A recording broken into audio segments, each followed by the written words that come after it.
Je sais qu'il continue à me fortifier, me faire confiance dans son œuvre.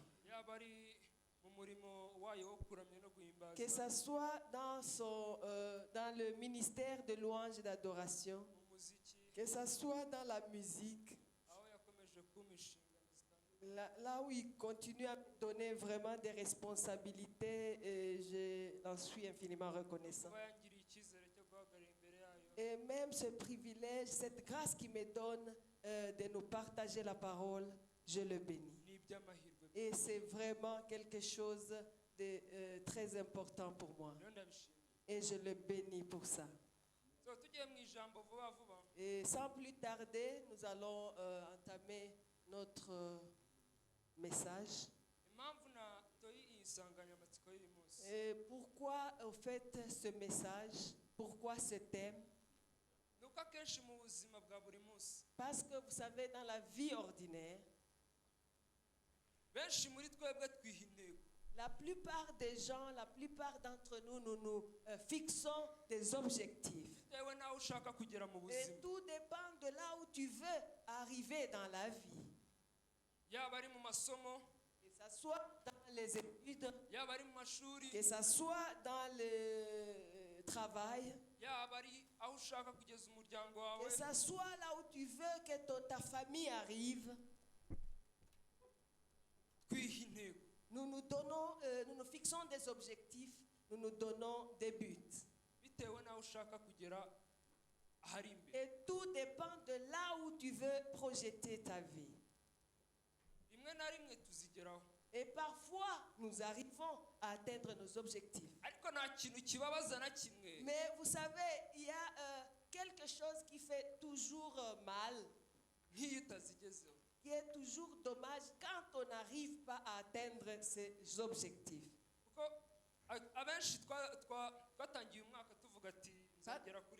Parce que beaucoup d'entre nous ont commencé l'année, ils ont dit, cette année je vais arriver à ceci.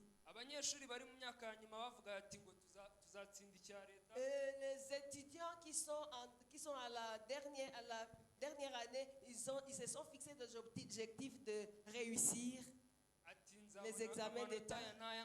Et ils ont même pensé au point, aux cotes qu'ils auront.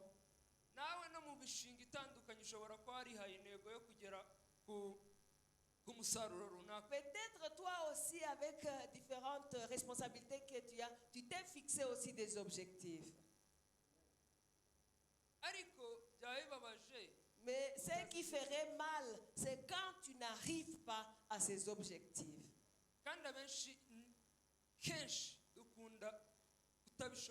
Et la plupart des fois, il arrive des fois où les gens n'arrivent pas, n'atteignent pas leur objectif. Et ce n'est pas parce qu'ils manquent de force, ce n'est pas parce qu'ils manquent de courage ou manquent de volonté. Mais au contraire, il y a des moments où ça arrive, où les gens se découragent. Et parfois, ils sentent que ça ne va pas la peine de continuer. Et là, ils abandonnent. Combien de gens ont vécu cela? Parmi les étudiants qui sont là, j'aimerais vous voir. Je vois, nous sommes nombreux. Je vais vous donner un exemple comme, qui concerne en fait les étudiants.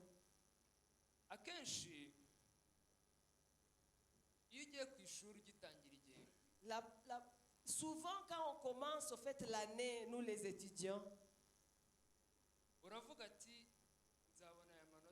et tu te fixes l'objectif, tu dis j'aurai cette note à la fin. Et parfois tu dis je dois être parmi les 10 premiers.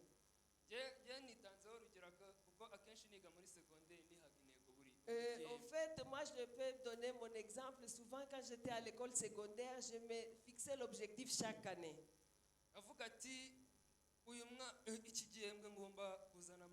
Cette année, ce trimestre, je dois avoir 80%.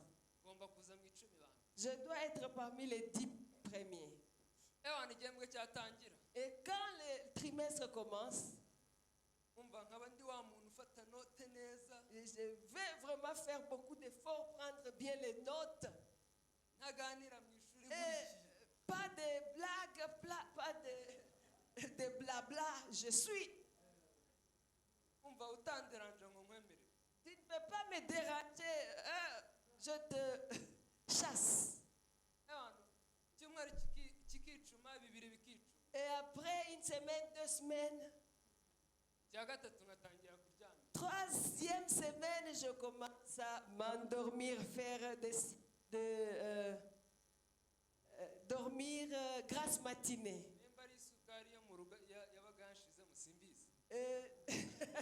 Je ne sais pas si c'est le sucre qui diminuait en moi, je ne sais pas. Mais ce qui est vrai, le courage avec lequel j'avais commençait à diminuer. Pourquoi? Est-ce que c'est la force qui me manquait qui diminuait? Non, pas du tout. Souvent, ce qui diminuait en réalité. Et au fait, je commençais petit à petit à oublier l'objectif.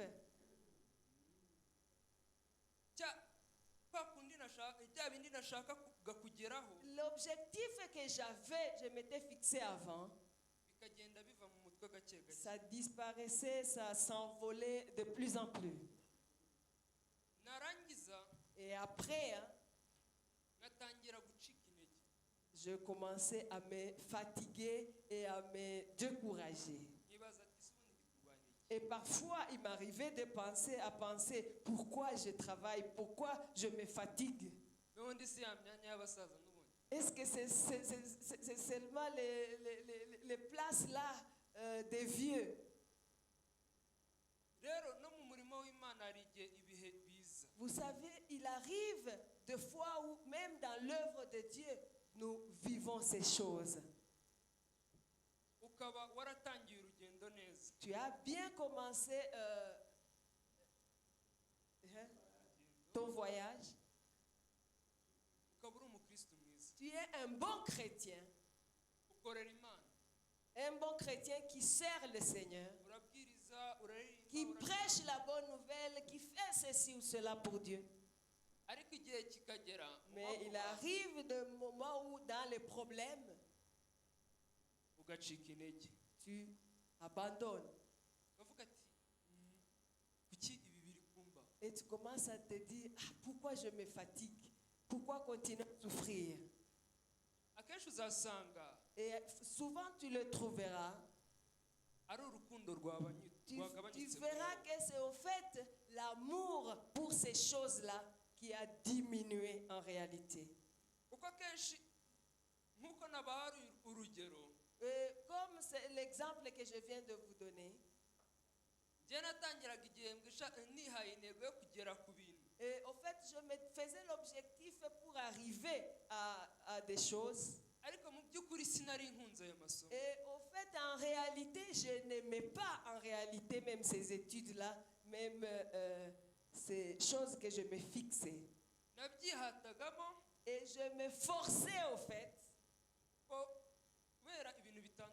Parce qu'il y avait des raisons. Les raisons pour plaire à mes parents. Des raisons pour montrer que moi aussi je suis intelligent comme les autres. Au fait, il y avait des raisons, des motivations, différentes motivations derrière. Et vous savez, ces choses-là passent. Et toutes ces motivations passent. Ces choses passent. Et tu verras que la plupart des gens qui viennent au premier plan ou qui sont les premiers en classe, Ce sont ces gens, ces enfants, la plupart sont ces enfants-là, ces étudiants qui aiment vraiment les études, c'est ce qu'ils font. Et tu verras que les autres vont dormir, lui il va rester en train d'étudier. Et même dans l'œuvre de Dieu, si tu veux grandir spirituellement, si tu veux faire la volonté de Dieu, tu dois aimer l'œuvre de Dieu. Tu dois aimer Dieu lui-même. Et c'est cet amour que tu as pour Dieu qui va te garder dans son œuvre. Et c'est cet amour qui va te garder même dans l'église, même pendant les moments difficiles, les problèmes. Je nous appelle à avoir l'amour au-dessus de tout. Amen. Sans plus tarder, nous allons nous plonger dans la parole. S'il vous plaît, si vous pouvez bien lire pour nous 1 Corinthiens, chapitre 13. Tout le chapitre 13.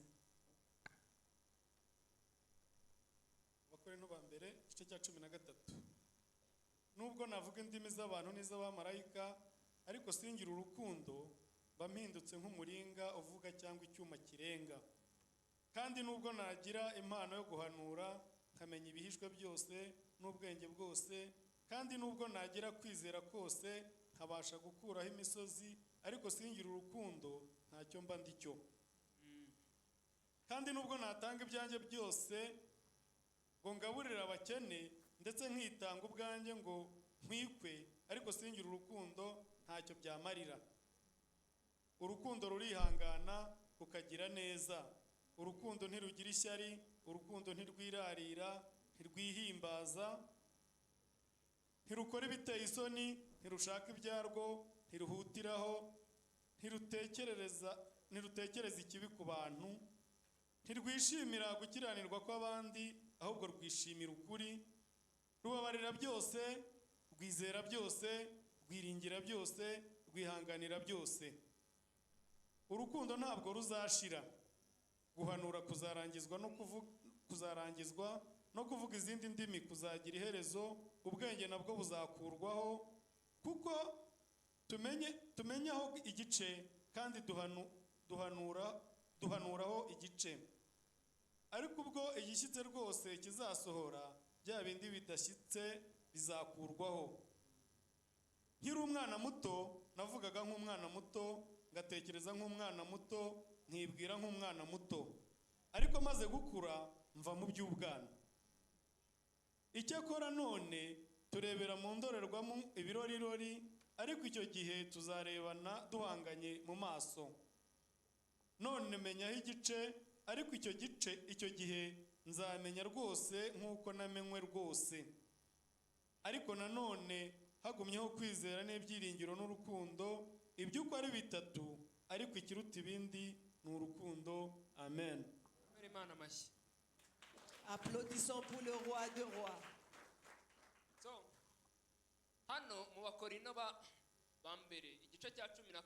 Ici dans 1 Corinthiens chapitre 12, chapitre 13.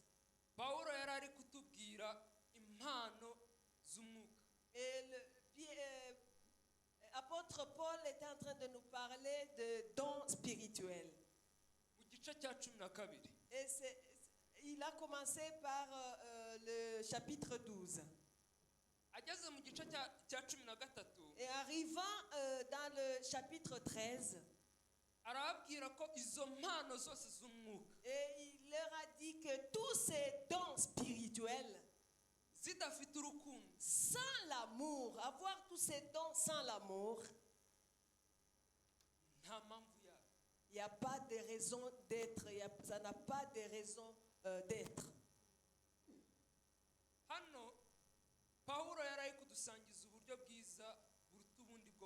Il était en train de nous partager en fait la meilleure façon de vivre. Parce que la meilleure façon de vivre, c'est vivre avec l'amour, en ayant l'amour. impamvu ni uko Et la raison, c'est ça, impano zose c'est que tous les dons, ziri mu muntu udafite urukundo tous les dons qui sont dans une personne qui n'a pas d'amour, aba ari ubusa. c'est voie à l'échec, c'est rien du tout. Kandi imigisha yose Et même toutes les bénédictions qu'il peut avoir, idafite urukundo sans l'amour, aba ari ubusa. c'est rien du tout. Umurongo wa mbere uratubwira ati Et sur le premier verset, il nous dit, nubwo navuga indimi z'abantu n'iz'abamarayika même si je parle les langues des gens, les langues des saints, et des anges, ariko singira urukundo sans l'amour, mba mpindutse umuringa uvuga cyane je deviens comme un tonneau vide, cyangwa icyuma kirenga. un tonneau qui fait du bruit, Ni bande bari bumva sonera ivuga qui entend souvent, qui a l'habitude d'entendre cyane cyane Une sonnerie. nko mu mashuri souvent à l'école, une sonnerie. iyo amasaha ageze ukumva nyine sonera Quand il y a iravuga. une sirène ou une sonnerie Hari qui sonne, ni iki wumva? qu'est-ce que tu sens? Qu'est-ce que tu entends? Wumva urusaku. Tu entends le bruit. Hano umuringa uvuga cyane Ici, quand on parle d'une sonnerie qui fait du bruit ou une sirène, wumve sonera. Icyuma kirenga wumve iriya nzogera yo kwa padiri. et quand on parle de cette sonnerie, donc tu vas entendre en fait la sonnerie ou la sirène qu'on entend chez les prêtres. Iyo nzogera iramutse ikuri iruhande nuko Quand- tuyumvira kure. Quand en fait cette sirène ou cette sonnerie est tout près de l'oreille, Wayumva iminota 10 est-ce utaragira que ikibazo. tu peux résister pendant 10 minutes sans avoir de problème dans tes oreilles? Ushobora kwicara hafi ya soneri Est-ce que kuvugira mu tu matwi. peux rester brancher ton oreille sur une sirène? Tu vas pouvoir tenir. Umbwira ati nyuma y'iminota 10 ntuba warwaye umutwe. Après 10 minutes seulement, tu auras déjà des maux de tête Rero ou un tempa qui explose. abantu bose baba bavuga Et vous savez, tous les gens qui parlent, hano Bibiliya atubwira ati wavuga indimi zose z'umwuka. et ici la Bible est en train de nous dire, tu peux parler même toutes les langues spirituelles. Wahanura. Tu peux même prophétiser. Ariko mu gihe cyose utafite urukundo mu Mais à chaque fois que tu fais toutes choses sans amour, uba uri gusakuza. tu seras en train de faire du bruit comme ces sonneries et ces sirènes. Uba uri nk'inzogera. Tu es comme ce tonneau qui fait du bruit vide. Umuntu wese uzaguhanurira Toute personne qui sera en train de te prophétiser, n'uwo wahanurira wese et tous ceux à qui tu vas prophétiser, utamusangije urukundo rw'Imana si tu ne le fais pas par amour, uzaba uri kumusakuza. tu seras en train de faire du bruit, rien que du bruit. Kuko nta rukundo ntacyo byaba Parce bimaze que byose. sans amour qui est derrière, tout cela est rien. Wavuga, Tu peux parler, wakwigisha, tu peux enseigner, ariko udafite urukundo mais quand tu n'as pas l'amour qui motive ces choses, ibyo uvuga byose nta gaciro tout ce bizaba. que tu vas dire n'aura pas d'importance, ça ne sera rien. Uzaba uri nk'umuringa uvuga. Tu seras comme ce tonneau qui fait du bruit ou cette sonnerie. Amen. Amen. Kuko mbere na mbere Imana yaturemye kugira ngo itange urukundo natwe turutange mu Vous bantu. savez, depuis le commencement, le Seigneur nous a créés pour nous donner cet amour et pour nous rendre capables de le donner aux autres. Kuko na Yesu yohereza abigishwa biwe Parce que même Jésus-Christ, quand il avait envoyé ses disciples, yababwiye ati mugende musakaze ubutumwa il a dit, allez apporter aux gens la bonne nouvelle. ubwo butumwa bwiza bwari ubutumwa bwuzuye urukundo Et c'est une bonne nouvelle, c'était une bonne nouvelle remplie d'amour. bumenyesha isi En leur apprenant au monde yuko yesu yabapfiriye que Jésus-Christ, par amour, il est mort à la croix pour eux. kubera urukundo rw'imana Grâce à son amour, il s'est donné. urwo rukundo Vous savez, cet amour, nirwo nk'abakristu tugomba gusangiza c'est abandi cet amour que Dieu nous appelle à partager avec les autres.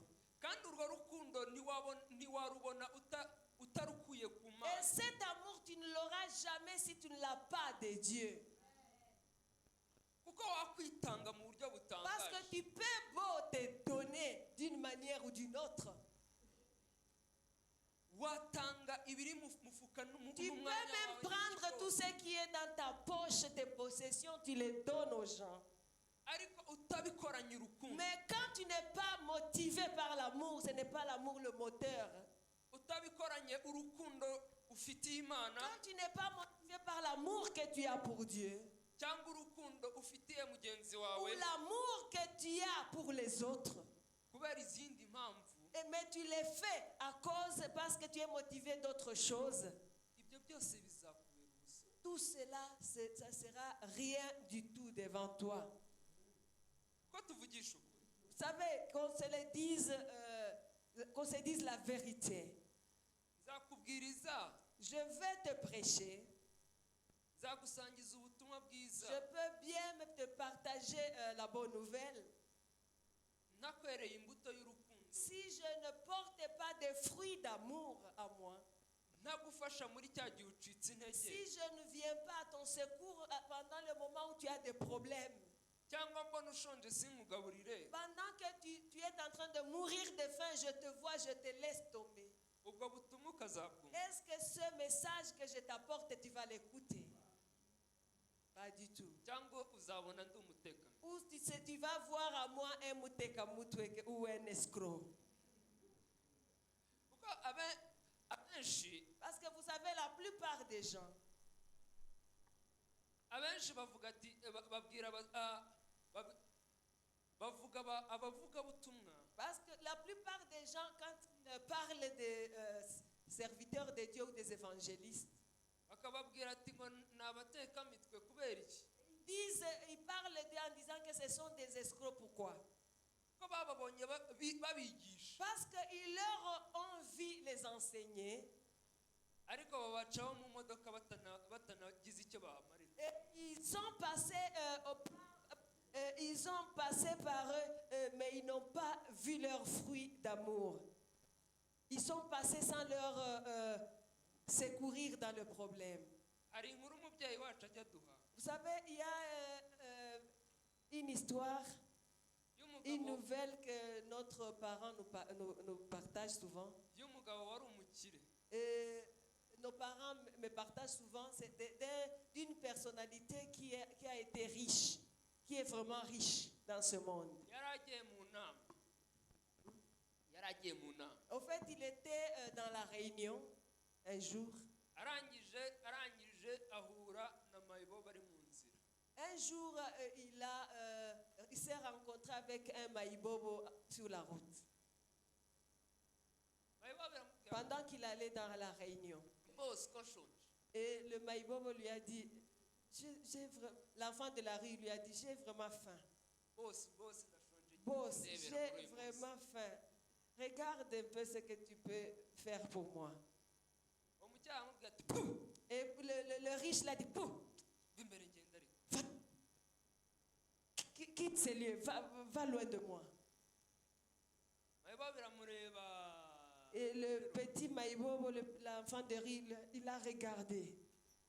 irangije iramukurikira Et il l'a suivi là où il était parti.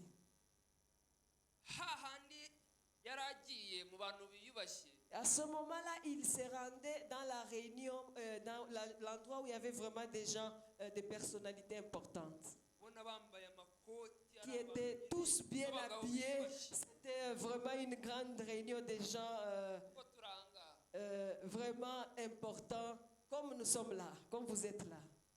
ya mayibobo igenda ifata ibisigazwa byose byo Et muri c'est à ce resitora moment-là que le petit enfant de riz, là, le maïbobo, est allé prendre tous les déchets du restaurant qui ibishyira étaient mu à ishashi côté. neza Il a tout emballé dans le sachet.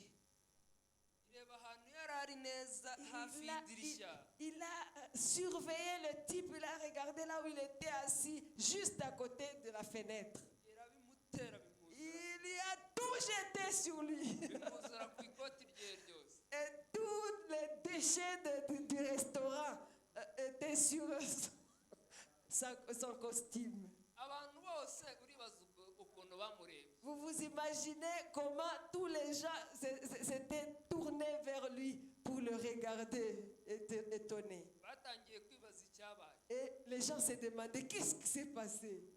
icyatumye iyo mayibobo ibikora Pourquoi cet enfant de rue vient de faire ça pour notre ami?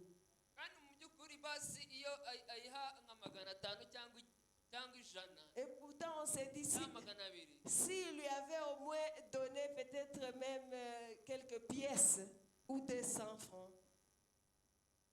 ibyo byose nta hantu yari tout cela il ne pouvait pas expérimenter ces choses néfastes. muri make ibyo tugomba gukora byose En peu de mots, c'est pour vous dire que dans tout ce que nous faisons, inzira yose unyuramo dans toutes les voies que tu prends pour faire des choses, ugomba kuyinyuramo wuzuye urukundo tu dois le faire en étant motivé par l'amour.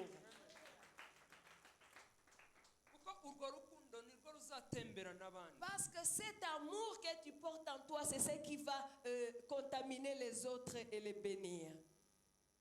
kuko imana nicyo cya mbere imana yadusaba Parce que c'est ça la première obligation ou recommandation que le Seigneur nous a recommandée. yadutumye gusakaza urukundo Il nous a envoyé partager l'amour avec les autres. mu nzira usakaza urukundo Pendant que tu es sur la route, donne l'amour aux autres. uhuye n'umuntu utazi umwereka urukundo Quand tu arrives, tu rencontres une personne que tu ne connais pas, partage avec lui l'amour de Dieu. kuko urwo rukundo nirwo ruzabasha urwo rukundo nirwo ruzerekana imana iri muri wowe Parce que c'est cet amour qui va montrer c'est Dieu qui est en toi. rero mu bintu byose ukora Dans tout ce que tu fais, dans tout ce que tu entreprends, wibaza ati ni kuki nkora tu dois toujours te poser cette question, pourquoi je fais ceci? ni kuki nitanga Quelle est ma motivation? Pourquoi je me donne? ni kuki senga Pourquoi je prie? ni kuki mvuga Pourquoi je parle? Pourquoi je prêche? ni kuki nyobora ibyo nyobora byose Pourquoi je conduis ceci? Pourquoi je dirige ceci? Pourquoi? yaba ari imishinga itandukanye Quelle est la motivation derrière ces mishingas, derrière ces projets, yaba ari amashuri nyoboye derrière cette école que je dirige, yaba ari ibintu bitandukanye nyoboye derrière tous ces projets que je dirige? ni kuki mbiyoboye Pourquoi je dirige cela? Pourquoi je fais cela? ni kugira ngo mbone inyungu zo kuri iyi si Est-ce que c'est pour avoir un gain personnel, pour m'enrichir moi-même? cyangwa ni kubw'urukundo rw'imana Ou bien c'est pour l'amour de Dieu que je le fais? kuko ijambo ry'imana riratubwira ati dukore ibintu byose Parce que la nk'abakorera parole imana de Dieu nous dit, dans tout ce que vous faites, faites-le comme travaillant pour Dieu. na ka kazi urimo utishimiye Même le travail que tu n'aimes pas, dans lequel tu es, ugomba kugakora tu n'urukundo dois le rw'imana faire par amour avec Dieu, comme travaillant pour Dieu. kuko ibyo nibyo bizerekana Parce que c'est ce qui va montrer ubukristu bwawe le christianisme que tu es, ta chrétienté. kuko ubukristu bwawe ntabwo buzapimirwa Parce que vous savez, ku mpano ufite ta chrétienté ne sera pas mesurée par les dons ou les talents que tu as, cyangwa amafaranga utanga ou l'argent que tu donnes, cyangwa ibyo wagezeho byose ou bien les choses auxquelles tu es arrivé dans la vie. ubukristu bwawe buzapimirwa La chrétienté, ta chrétienté ku ngano y'urukundo ufite. sera mesurée par l'amour, la mesure de l'amour qui est en toi. Amen. Amen. Kuko Imana ubwayo ikintu yigereranya nacyo Parce que vous savez, Dieu lui-même, c'est la seule mesure qu'il utilise. urukundo. C'est l'amour. Kuko ijambo ry'Imana ratubwira ati Imana ni urukundo. Yo Parce que ubwayo la ni urukundo. parole de Dieu nous dit, Dieu lui-même, c'est l'amour. Ni ukuvuga ko nimba nta rukundo ufite Cela veut dire, si tu n'as pas l'amour, bisobanuye ko nta Mana, cela veut dire que tu n'as pas du tout Dieu. nta Mana ufite mu buzima. Tu n'as pas de Dieu dans ta vie.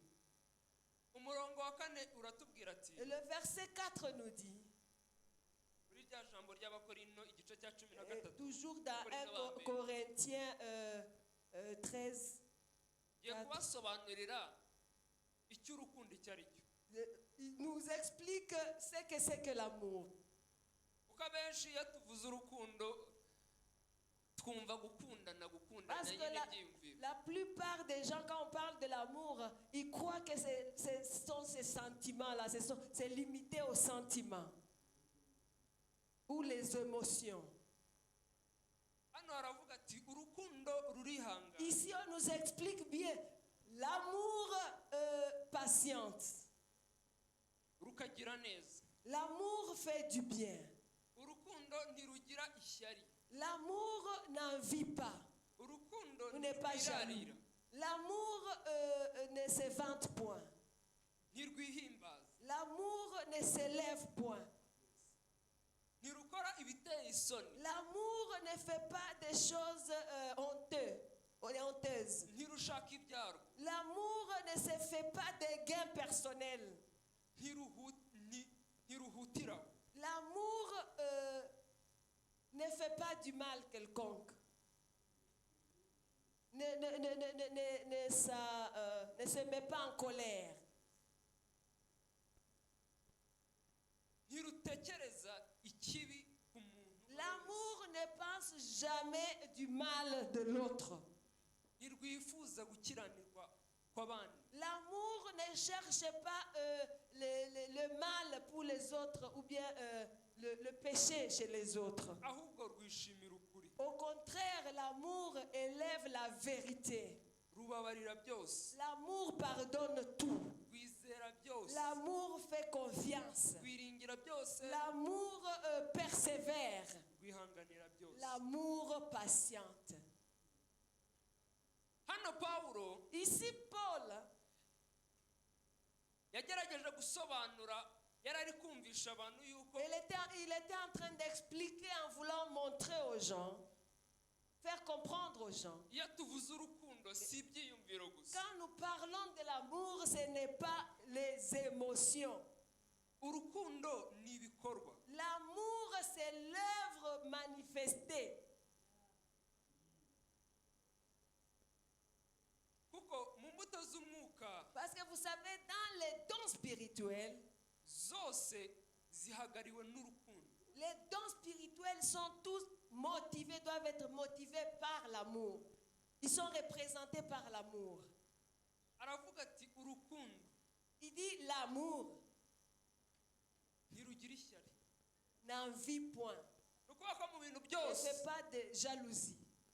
nimba ushaka kwerekana urukundo Parce que dans tout ce que vous faites, si vous voulez montrer l'amour, ntugomba kwerekana ishyari mu maso yawe. tu ne dois pas montrer cette jalousie.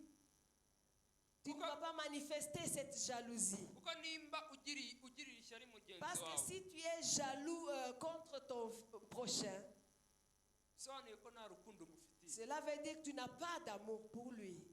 Urukundo ntirwirarira. L'amour ne se vante point, ntirwiyemera ntirwihimbaza. ne s'élève point, ntirukora ibiteye isoni. ne fait pas des choses honteuses.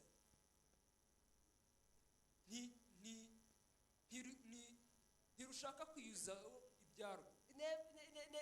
Ne cherche pas des intérêts propres personnels. Kuko ntirushaka ibyarwo Parce que byiwe byonyine. Mu cyongereza n'est pas égoïste, yes bavuga ati ntiruri selfish n'est pas égoïste. L'amour n'est pas égoïste. kuko urukundo rurasabana. Parce que l'amour communie avec les autres, partage avec les autres.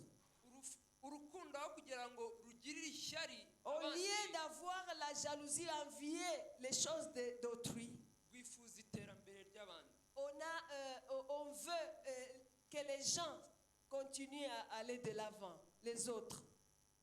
kuko nta bwibone rugira. Parce qu'il n'a pas d'envie ou d'orgueil. Mu gihe cyose uzumva ko ufite imbuto y'ubwibone, Et à chaque fois que tu sentiras que tu as ce fruit-là d'orgueil qui commence à monter, icyo ukoze cyose ukavuga ati nibandebe, et tout ce que tu fais, tu veux que les gens te regardent, yazaba ari regardent tes exploits. yazaba ari imbuto ya kamere. Ça serait le fruit de charnel, Azaba le ari fruit de imbuto ya la chair, Satani. le fruit du diable lui-même, Azaba ari imbuto y'icyaha. le fruit du péché lui-même. kuko urukundo rwifuza iterambere rya Parce que l'amour souhaite au fait la progression des autres, Amen. la prospérité des autres. Rero uburyo bwo kwerekana urukundo La façon de montrer aux autres l'amour, aho uriho hose partout où tu es, ugomba kwirinda ishyari. tu dois te préserver d'avoir l'envie ou la jalousie contre les autres. Ukifuza iterambere ryawe. Souhaiter la prospérité des autres.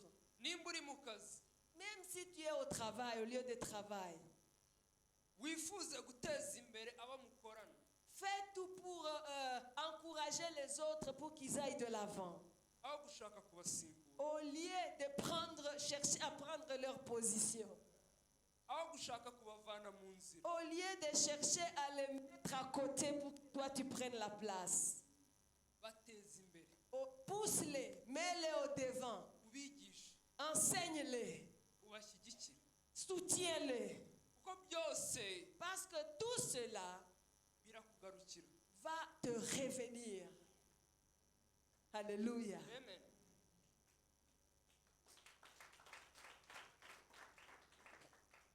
Mu by'ukuri hano baratubwiye ati urukundo ntiruhutiraho. Parce qu'ici, on nous dit que l'amour ntirurakazwa n'ubusa. ne se fâche pas pour rien. Nimba urakazwa n'ubusa umenye ko Quand tu te fâches pour rien, sache que tu n'as pas d'amour. ntirutekereza ikibi. L'amour ne pense jamais du mal de l'autre. Nimba uri wa muntu ugira amakenga, Si tu es celui-là qui juge toujours, qui a toujours des suspicions, bikakugora nyine kwizera umuntu, tu n'as jamais confiance aux gens. ugahora utekereza ko abantu bakuri iruhande bashaka kukuruha. Tu as toujours des idées derrière la tête. Oh, ils veulent m'ensorceler. bose ubwirinzi. Non, ça, ce n'est pas se protéger.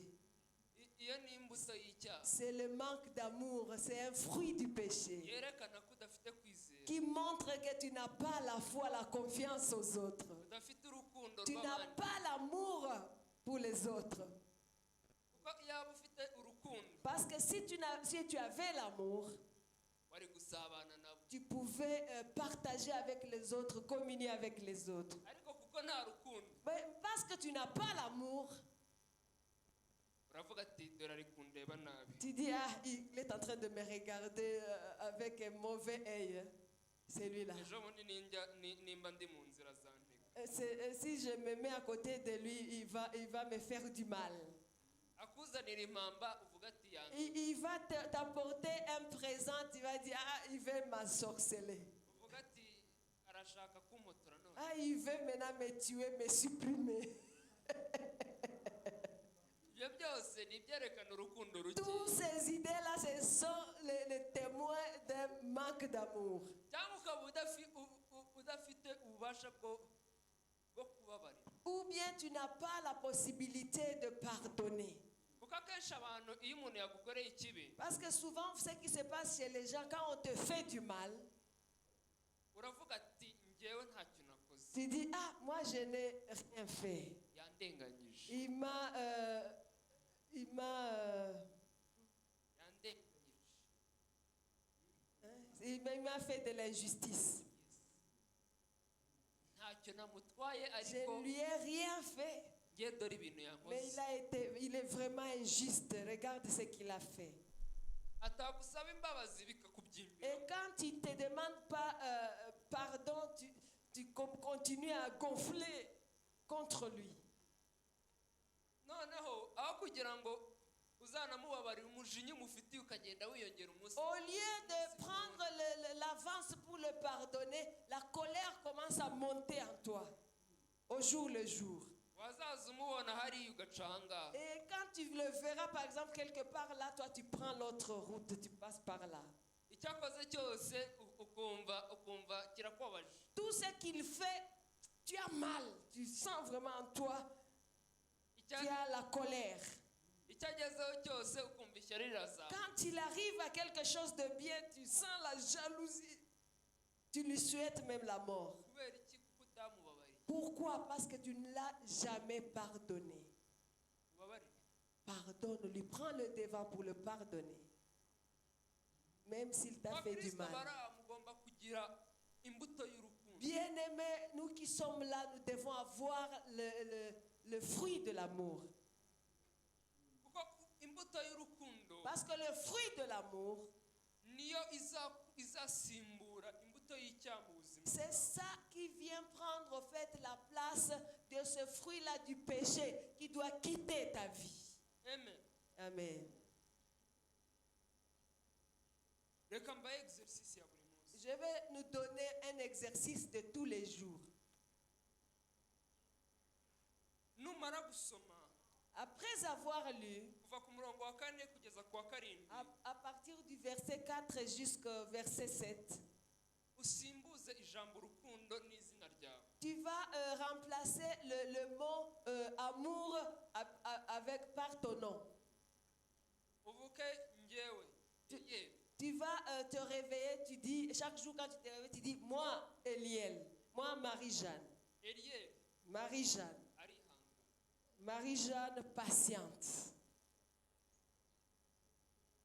Eliel agira neza Jeanne fait du bien, Eliel ntagira ishyari Jeanne n'envie point les autres, Eliel ntiyirarira Jeanne ne se vante point, Eliel ntiyihimbaza Jeanne ne s'élève point, Eliel ntakora ibiteye isoni Jeanne ne fait pas des choses honteuses, Eliel ntiyifuza ibyiwe Jeanne ne cherche pas des intérêts pour lui seul, ntarakazwa n'ubusa ne se fâche pas pour rien, ntatekereza ibibi ku ne bandi pense pas des choses mauvaises des autres. niba bataba bamvugishije simbatekereza Même quand ils ne me parlent pas, je ne dois pas penser aux choses mauvaises contre eux. ndababarira Au contraire, je prends le devant pour pardonner. Eliel yifuza ibyiza kuri bose Jeanne souhaite les bonnes choses,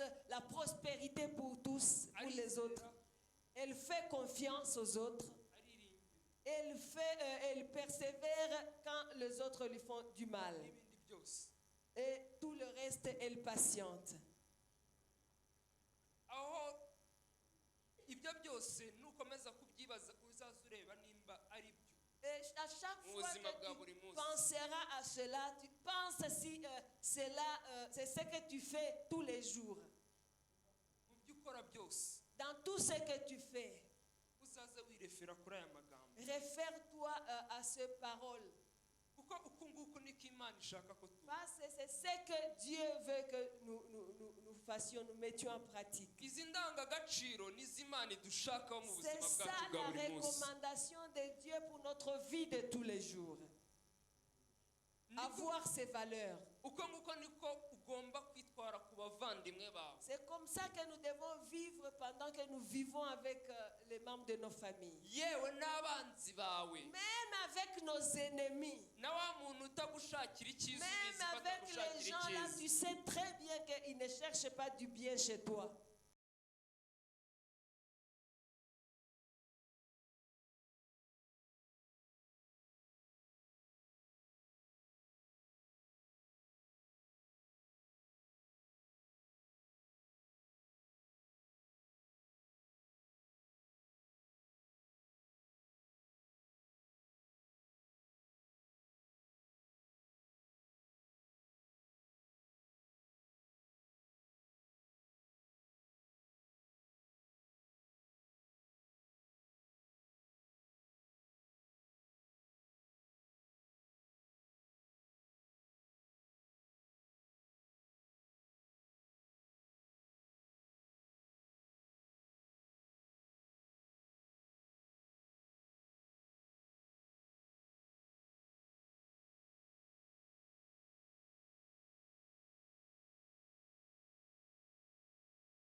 le verset 12 est en train de dire, icyakora none toutefois, tureba mu ndorerwamo ibirori nous regardons comme au travers d'un miroir. ariko icyo gihe tuzareba duhanganye mu maso D'une manière partielle, mais ce jour-là, nous verrons clairement et complètement, face à face. none mumenyaho igice Parce qu'aujourd'hui, vous regardez comme partiellement. icyo gihe nzamenya rwose Vous connaissez partiellement, mais ce jour-là, vous connaîtrez complètement. nkuko namenye rwose Comme tu as été connu. ariko none hagumyeho kwizera n'ibyiringiro n'urukundo ibyo uko ari bitatu Et de tout ce qui est resté, c'est l'amour, pourquoi? La foi, l'espérance. ariko ikiruta ibindi ni Mais urukundo ce qui est au-dessus de tout, c'est l'amour.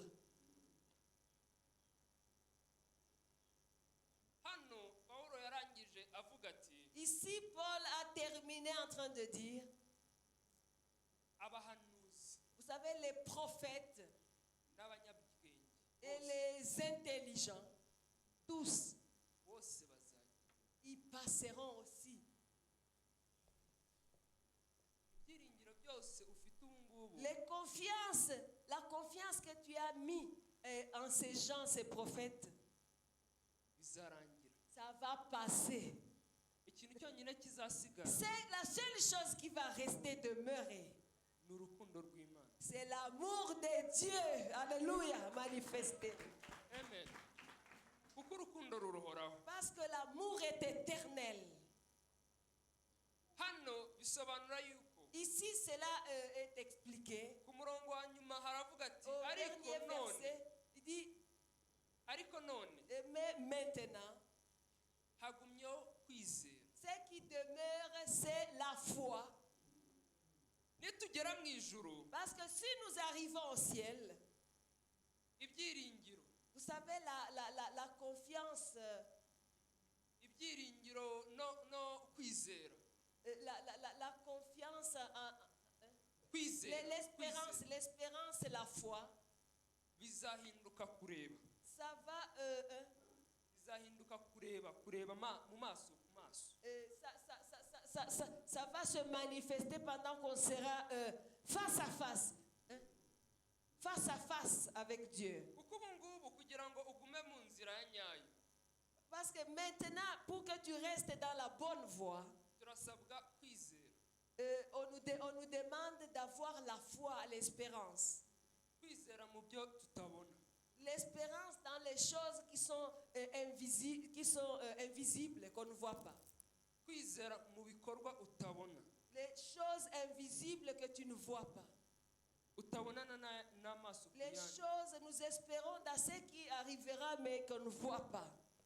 ariko nugera mu ijuru Mais les jours où on sera au ciel, face à face avec Dieu, uzaba uri kurebana n'imana tu seras en train de le regarder face à face. amen Amen. ibyiringiro ufite ubu ngubu L'espérance que tu as maintenant, bizuzuzwa ça sera complet. Alléluia. amen Ça sera du visible. ariko ikizasigara ni iki Et ce qui va rester en ce moment-là, uko kimeze n'ubu ngubu et ce qui est, comme c'est maintenant, ni urukundo c'est l'amour.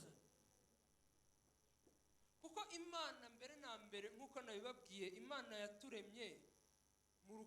yaturemye mu ishusho yayo Parce que Dieu nous a créés au fait dans son image, comme je nous l'ai dit. impamvu ya mbere yaturemye Et la première raison qu'il a fait nous créer, ntabwo ari ukugira ngo tuyihimbaze cyangwa tuyirame c'est pas seulement pour le louer, l'adorer. kuko imana yatubwira ati niyo tutabikora Parce que Dieu, il nous dit, il ajoute en disant, même si vous ne le faites pas, ibiti n'amabuye bizaba les arbres et les pierres vont s'élever pour l'adorer. niyo tutagira icyo dukorera Même imana si nous refusons de faire l'œuvre de Dieu, ibindi kuri iyi si bizaba abamarayika Le reste, il va l'élever. Les autres créatures pour l'adorer. rero impamvu yonyine La imana première yaturemye raison, la première raison en fait, ni ukugira ngo idusangize urukundo c'est pour nous témoigner, partager avec nous l'amour. Amen. kuko bibiliya yatubwiye ati imana ni urukundo Parce que la Bible nous dit que Dieu lui-même est l'amour. rero yari ikeneye umuntu kugira ngo Il imusangize avait besoin de toi pour que tu lui témoignes ton amour, pour qu'il partage l'amour, pour qu'il te témoigne son amour. yakuremye kugira ngo igusangize urukundo Il rwayo. t'a créé pour te témoigner son amour. kuko abamarayika bari ibiremwa bisanzwe byayo Parce que les anges, c'était des créatures normales de Dieu. bibiliya yatubwira ati abamarayika akazi kabo ni Et la uguhora Bible baramya nous imana dit, leur travail tous les jours, c'est élever le Seigneur, l'adorer tous les igihe jours. cyose Tous les jours, ibihe tout byose le temps. niko akazi kabo C'est ça leur travail. mu by'ukuri imana En réalité, au fait, Dieu, notre Dieu, ntawe yari ifite isangiza urukundo rwayo il n'avait pas dans tout cela, dans toutes ces créatures, quelqu'un pour partager avec lui son amour. niyo mpamvu yakuremye C'est pour ça qu'il t'a créé. ikaguha amahitamo Et c'est pour ça qu'il t'a donné de choisir de l'aimer. kugira ngo uhitemo nimba uyikunda cyangwa Pour utayikunda que tu choisisses de l'aimer ou laisser tomber. kuko urukundo rwa nyarwo ni urwuhisemo Parce que le vrai amour, c'est l'amour que tu choisis toi-même. Tu choisis de l'aimer. ntago nzakwikundisha ku Vous mbaraga savez, je ne peux pas te tirer pour que tu m'aimes par force. niyo nagutura mu rukundo Même si je prends l'amour, je le sème en toi. ntari ugutera mu ishinge Je mets comme un seringue, avec seringue, je t'introduis l'amour. ntago rwaba ari urukundo rwa nyarwo Ce n'est pas du vrai amour. kuko urukundo ni urwahiswemo Au fait, le vrai amour, c'est le vrai amour que tu choisis toi-même. Wahisemo ubwawe. yes Amen.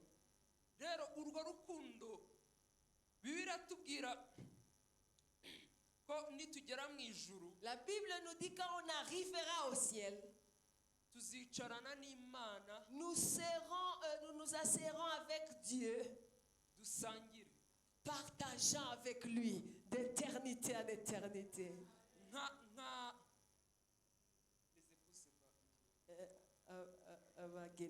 Abageni. tuzaba abageni b'imana Nous serons vraiment des épouses éternelles de Dieu. kubera icyo yavuze tuzaba abageni Pourquoi il a dit nous serons des épouses de Dieu? nuko niwo murimo wacu tuzaba turi gusangira urukundo Nous rwacu serons en train de partager l'amour avec lui, éternel, d'éternité en éternité. Alléluia. rero mu byo ukora byose Voilà pourquoi dans tout ce que tu fais, mu byo wubaka byose tout ce que tu construis ici sur terre, ugomba guharanira gusangiza urukundo tu dois tout le faire par amour, en partageant l'amour avec les autres. ntushake kuko akenshi mu buzima duharanira igihagarariro Parfois, nous nous combattons, nous nous bousculons pour avoir la place, la position, tugashaka ubukira tugashaka ubushobozi nous enrichir, avoir des moyens vraiment que les autres nous voient. kandi ibyo mu by'ukuri ibyo twakagombye kuba dushaka Mais en réalité, ce que nous devrions combattre pour, ni ukugeza urukundo kuri benshi bashoboka c'est partager l'amour au plus de gens possible. ni ukugeza urukundo ruva ku mana C'est partager cet amour qui vient de Dieu, ukarusangiza abandi partager avec le plus de gens possible. kuko ibyo ukora byose Parce que dans tout ce que tu fais, bigomba gusunikwa n'urwo rukundo doivent être motivés par l'amour, par cet amour.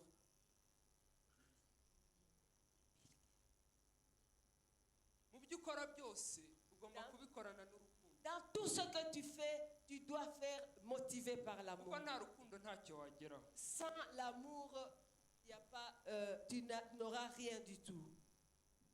Ibyo ukoze byose nutaba ubifitiye urukundo Tout ce que tu fais, si tu n'es pas motivé par l'amour, ntaho bizagera, tu n'arriveras à rien. kuko abajya gukora ibintu byose Ah, les gens qui cherchent à faire plein de choses, abantu bose bakoze ibintu bitangaje en muri iyi fait, si vous savez, les gens qui ont fait des exploits dans ce monde, nuko babikoze kuko bari bafite urukundo rwo gufasha abandi. ils sont arrivés à des grandes choses en Dieu parce qu'ils avaient cet amour d'aider les autres, de soutenir les autres. bakabona ikibazo kiri ahantu bakagikemura. Ils regardent là où il y a un problème, ils se précipitent pour le résoudre par amour. kugira ngo ibintu bitere imbere. Pour que les choses aillent de l'avant, les gens aillent de l'avant. Umuntu wahimbye iyi computer Vous savez, la personne qui a fabriqué cet ordinateur, mbere na mbere ntabwo yayihimbye kuko yashaka kubona igicuruzwa. au fait, quand il avait construit ça, il n'a pas fait parce qu'il voulait juste avoir une marchandise. mbere na mbere yashakaga gukora igikoresho abantu bakoresha bakora itumanaho. Il voulait mettre un outil que les gens peuvent utiliser pour avoir des facilités de communication. igikoresho wafata ibitekerezo byawe ukabishyira ku murongo. Pour te faciliter les choses, mettre en ligne tes pensées. icyo ni ikibazo tutari dufite mu myaka 30 ishize. C'est un problème que nous avions twari dufite dans les temps passés.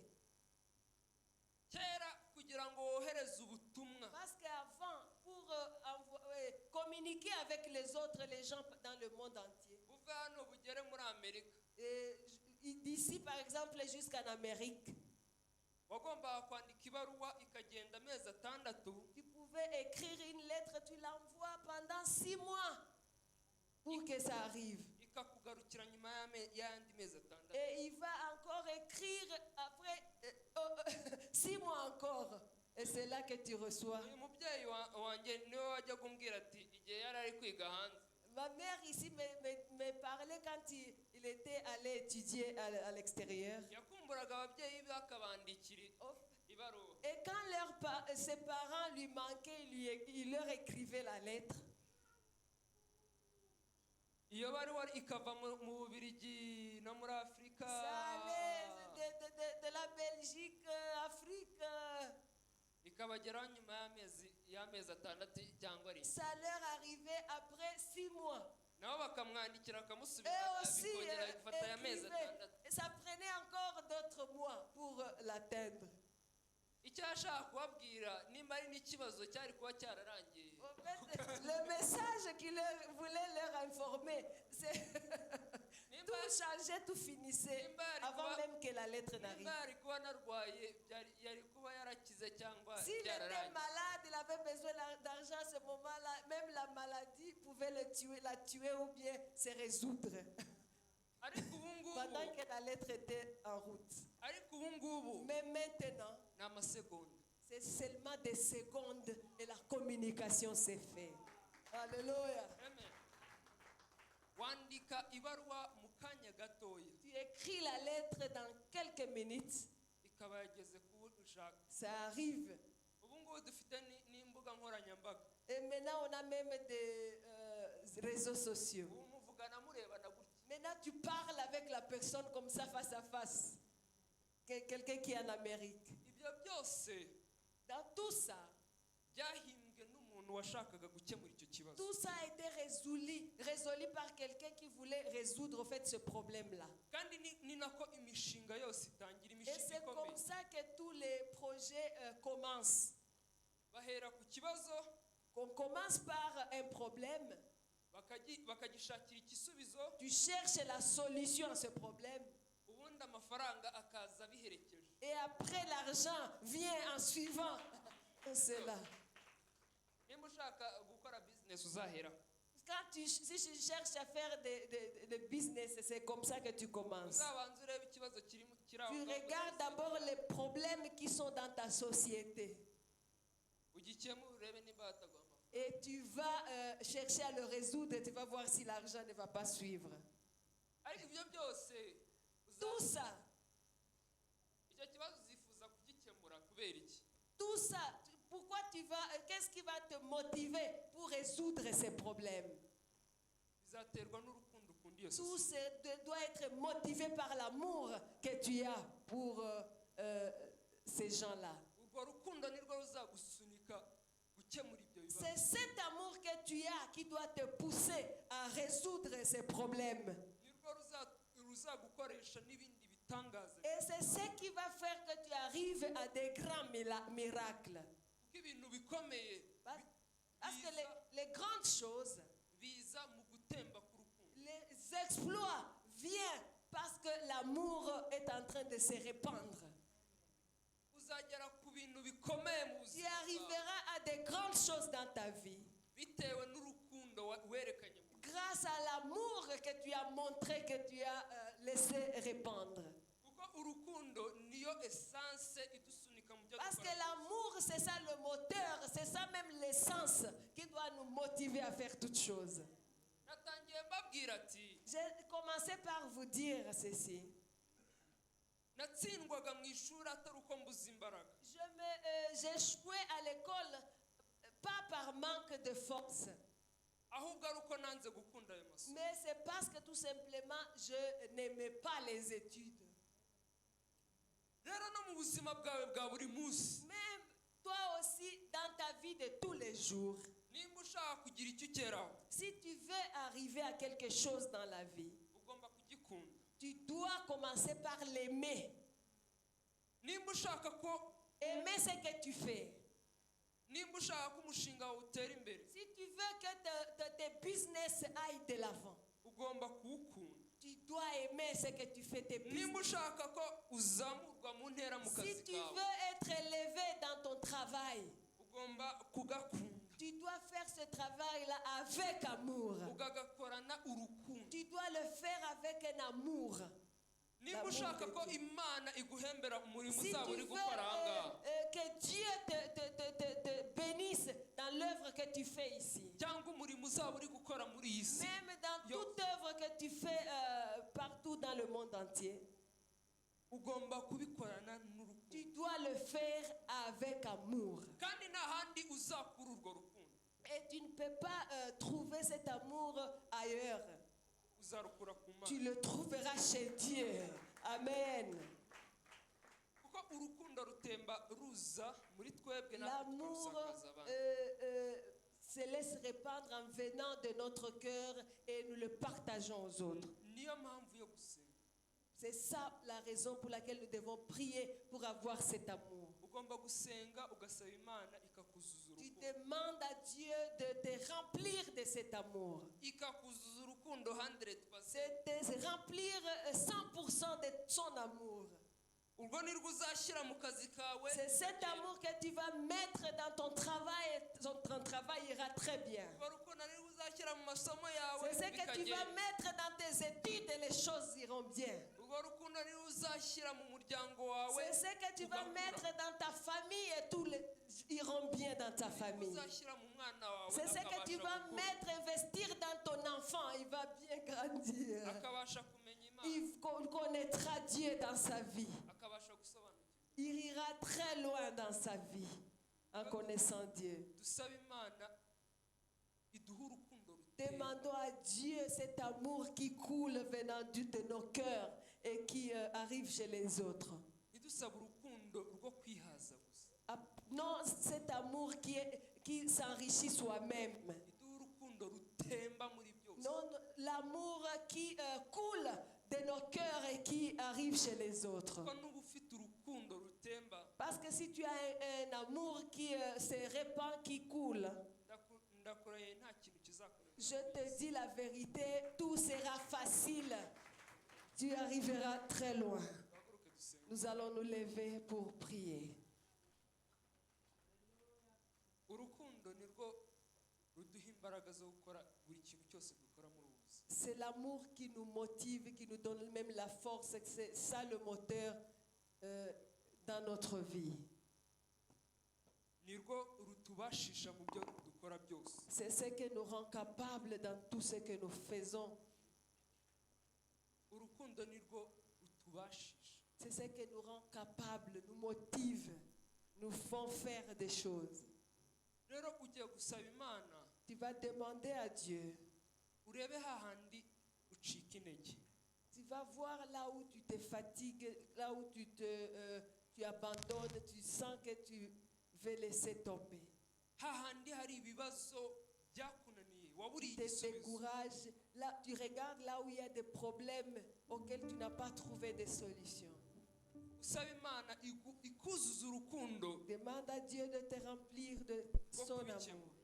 L'amour pour que tu aies cet amour et résous ces problèmes.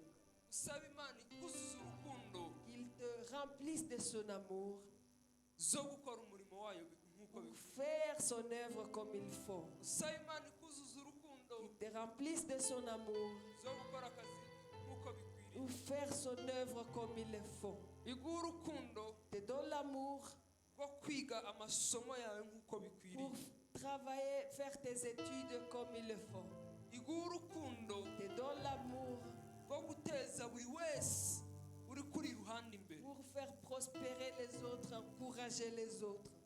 iguha urukundo rwo gukora ibitangaza yagusabye gukora muri iyi si. Pour faire de grandes choses ici sur terre. mwami yesu mwabwiza amaboko Seigneur y'ibitangaza. notre Dieu, mana nous te tugusabye mana bénissons urukundo Seigneur, rutemba kristo yesu. parce que c'est toi Seigneur, tugusabye l'amour usukaho en mana perfection. usukaho mana C'est mu toi mbaraga l'amour soko en ry'urukundo. perfection.